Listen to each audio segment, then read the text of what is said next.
Aula do dia 20 de outubro, resistência ao cizalhamento nos parafusos.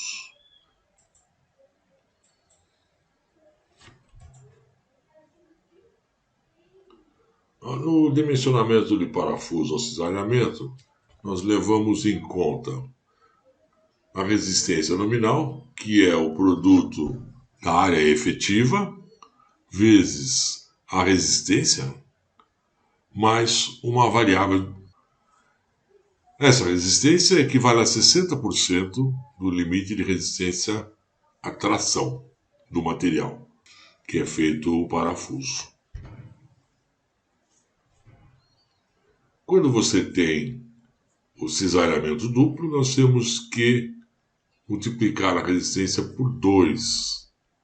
Outro parâmetro fundamental para o cálculo de resistência ao esforço cortante do parafuso é saber se a área do parafuso sujeita à resistência ao cizalhamento é a área transversal aonde há rosca ou aonde é cilíndrico o parafuso, sem rosca.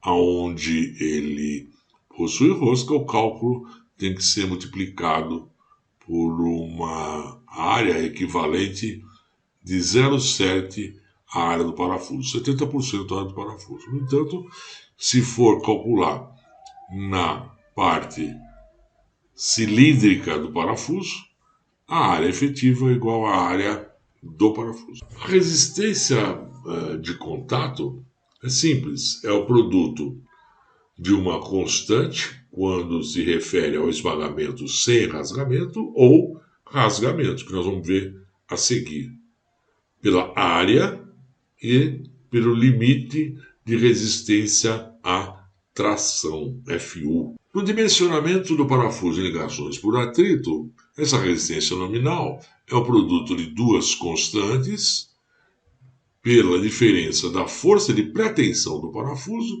e a força de tração do parafuso. Esses fatores são dados pela NBR 8800 e ainda o μ, que é o coeficiente de atrito.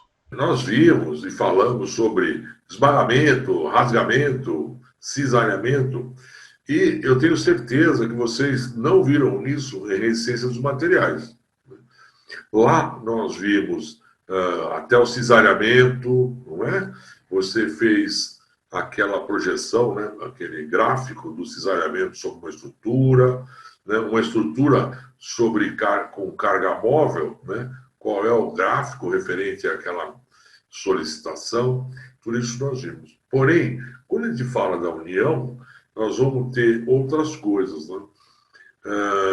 O esmagamento, por exemplo, quando o parafuso pressiona o corpo do parafuso pressiona a superfície de um elemento dessa união, né? E literalmente promove ali o esmagamento e depois vai acabar cisalhando no final, mas vai acabar rompendo ali, criando uma ruptura, um colapso, né? E o rasgamento propriamente dito, né, que é muito semelhante ao cisalhamento. O cisalhamento é claro, né? O cisalhamento ele é paralelo às solicitações às forças, tá certo? Costumam-se destacar quatro tipos de falhas, né? Mas se você for olhar na norma, ela difere um pouquinho e não trata dessa maneira. Mas para identificar, para a gente poder entender, são quatro tipos. O cizalhamento, né, que seria assim, o corte do pescoço do parafuso ou o corte do parafuso ao meio. Né? Esse seria o cizalhamento do parafuso. O esmagamento, que seria a deformação excessiva do alojamento aonde está esse parafuso. O cizalhamento da chapa ou rasgamento, né? Que seria, pode ser até aquele zigue-zague, por exemplo, que a gente calculou lá, né? Tá? E a ruptura da chapa por tração, né? Na seção da área líquida que nós calculamos no exercício da aula passada.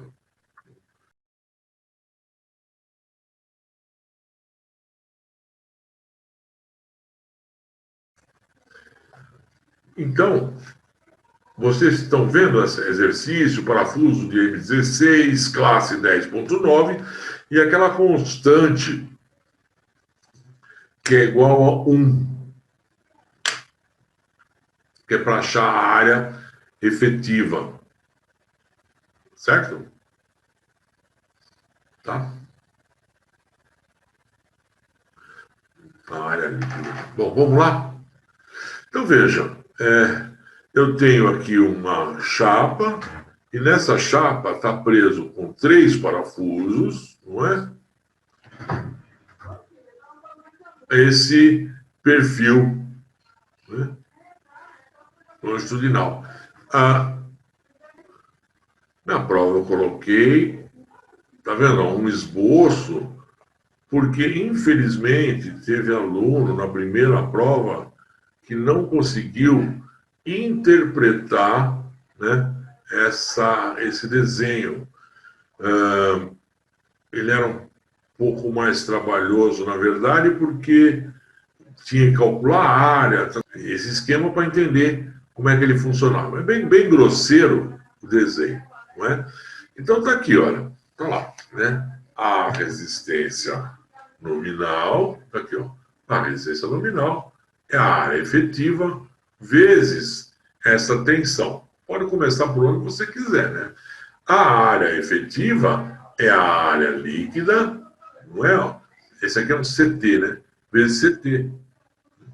Esse CT, ó, é igual a 1. Foi dado, tá aqui, ó. É igual a 1, para facilitar. Né? Tá? E essa área, então, essa área efetiva, que é 70% da área do parafuso, é a área do parafuso pi d2 sobre 4. Pode começar por onde você quiser. Né? Isso aqui tudo está na norma e também está no cabeçalho da prova, certo? Então, vamos começar pela área efetiva, né? A área. Né? Então, já tenho esse aqui. Agora, eu tenho que calcular esse valor dessa resistência, que é em relação do limite de resistência à tração, não é? Bom, ele é dado aqui, ó, né? Tá certo? Se o parafuso é classe 10.9, né? Limite de resistência à tração é 1000 MPa, né? E o limite de escoamento é 0,9 vezes 1000, dá 900 MPa, megapascal. Então, o que interessa para nós é o limite de resistência à tração. Então, ficaria assim, ó, o tal U é igual a 60% de 1000, que é igual a 600 megapascal. Lembrando que isso aqui é Newton por milímetro quadrado. Milímetro quadrado por milímetro quadrado vai simplificar, vai sobrar a resistência em Newton, né? Então vai ficar assim, olha, a resistência nominal é igual a 141 milímetros quadrados vezes 600 newton sobre milímetro quadrado, simplifica esse por esse. Eu vou ter vezes 600 é igual a 141 vezes 600 igual 84.600 newtons, ou 85 quilonewtons.